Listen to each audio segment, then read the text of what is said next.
Hello, welcome back to Beauty Bee, where today we are talking about three really egregious pieces of makeup marketing that I've seen recently. There are quite a variety of different techniques that get used to convince us to purchase cosmetics. And they range, at least in my mind, from actually pretty charming, fairly positive, to pretty innocuous, and then to really obnoxious. And the three techniques that we are going to look at today are actually pretty common, and the examples that I've seen are just done to the nth degree. These are those methods on steroids. And steroids actually provide the perfect transition for us to move in to the first example, which is the Blur Stick by Hims in collaboration with Alex Rodriguez. This is perhaps the least subtle version yet that I've seen of what I'm going to term gray washing.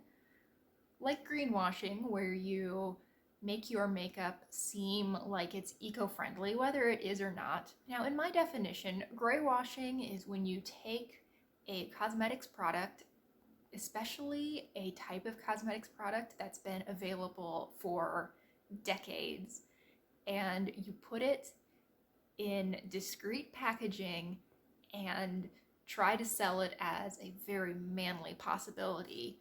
A lot of these include things about being discreet. You know, no one needs to know that you're wearing makeup. It can be your little secret.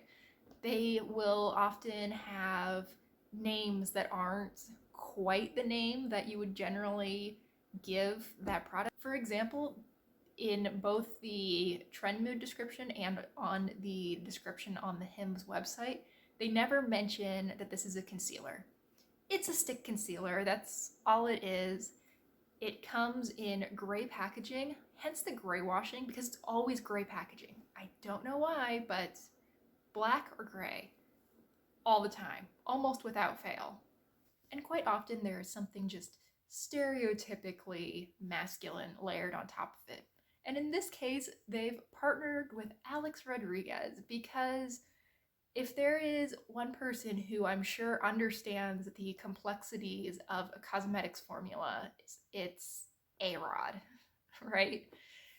I think this is extra funny because this is the exact kind of product that most brands wouldn't partner with someone, a celebrity or an influencer, to release, because what is an influencer going to tell you about the concealer? Are they going to be like, you know what, I think we need to change up the ratios of jojoba oil and rosehip oil? It's a little off. Are they going to help you finagle that perfect formula?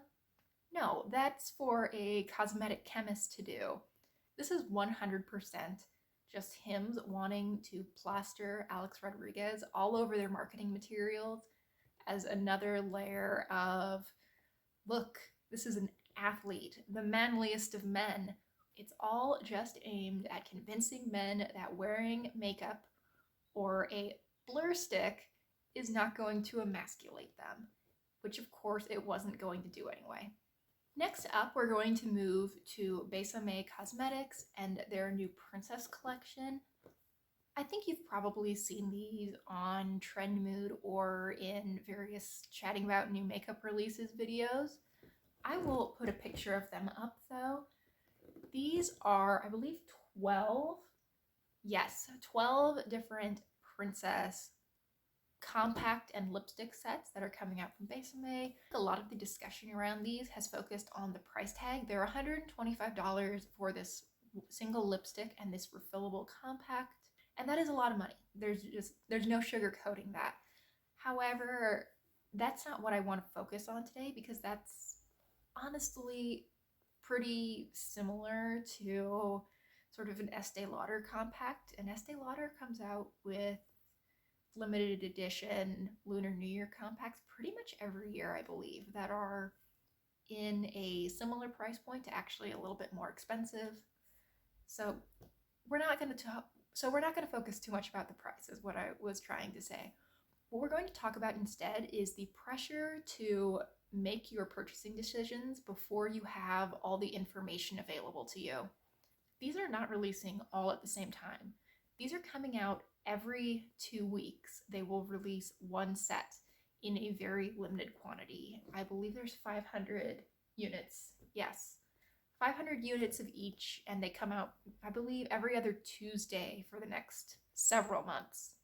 So, because there's this really limited quantity, if you want one of these, you need to be ready at 6 p.m. Pacific when they are released on these Tuesdays on the Besame website, ready to buy. However, they're not going to show you what all of the compacts look like or what all of the lipstick shades are right now. You would have needed to have made your decision on the Belle Compact, which is the only one that is currently out as I'm filming this video, before you saw any of the other ones. The goal with this kind of marketing is to get you to purchase multiple items. If you had all of the information available to you, if you could look over the entire range, you would likely just pick one or two and call that good. With this setup, you are faced with single yes-no decisions, this long sequence of 12 yes-no decisions, and you never know what's coming after, so you're a little bit more likely to say yes to things that may not eventually be your favorite. Let's say that you're interested in the Ariel one and the Jasmine one. This has nothing to do with the designs because you don't get to see them. This is just you're a big Little Mermaid fan and you're a big Aladdin fan. So if you're going to purchase one, it's going to be one of those two. Well, when the Little Mermaid one comes around, you just need to make a yes or no decision on the Little Mermaid. And if you've already decided that you want to buy one of these sets, you're probably going to say yes to the Little Mermaid one, because if you don't say yes, who knows what the Jasmine one's going to look like? You just miss out entirely. A few weeks later, when the Jasmine compact and lipstick come out, if you really like that item and maybe you even like it more than the Ariel one, there is probably still a decent chance that you are going to end up purchasing the Jasmine one. So instead of selling you one set the way that Besame would have if they'd released them all at the same time, they may well have sold you two. And Besame is by no means the only brand that has done this. BH Cosmetics does it. ColourPop has done it quite a bit with their various 9-pan palette series. I believe Bite did something very similar with the Zodiac lip collection a while ago.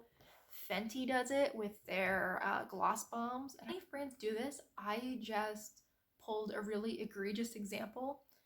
And what I find so obvious and so annoying about this is that it's every 2 weeks. And that just seems so obvious a ploy to get people to purchase multiple, because that is, at least in the US, I don't know how it is in other parts of the world, most people get paid every 2 weeks. So every paycheck you can have a treat yourself moment with Besame Cosmetics and $125 princess powders, which is very strange. And the last marketing technique that we're going to talk about today is the aforementioned greenwashing. What I'm specifically looking at is Planet Revolution, this is yet another sub-brand of Makeup Revolution. I believe they've launched 2 different sub-brands in the past 6 weeks, and even for Makeup Revolution, that seems like a lot. The packaging they are pushing very hard is quite often made of recycled materials and is itself recyclable. To be clear, I think that having recyclable makeup packaging is a big positive, and I suspect that many brands will move that way in the future, and I'm really happy about that. However, does Revolution Beauty really care about the planet? No, absolutely not. You know how I know this? Have you ever seen the recycling symbol? There's a reason that it's reduce, then reuse, then recycle. And Makeup Revolution, Revolution Beauty, Planet Revolution, something, all of those combined, they are not exactly about the reduced portion. I think that with all of these sub-brands combined, this brand puts out more makeup than anybody. I don't even think that ColourPop can compare on just the scale of these releases. And when you're coming out with new makeup every week, often multiple collections every week, you aren't being earth friendly. I don't care how recyclable your packaging is.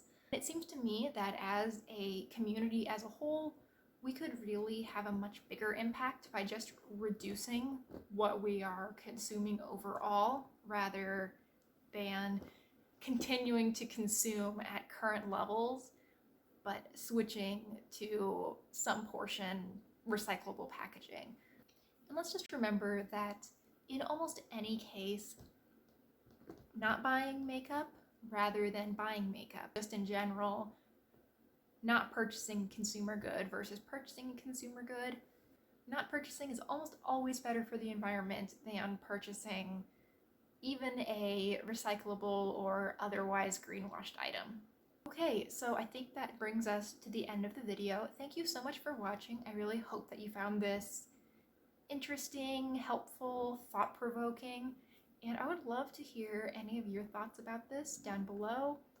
I think that in a couple of weeks, I'm probably going to film a follow-up video to this that is a little bit less negative on marketing, talking about some more positive, even charming pieces of marketing that I see and really appreciate.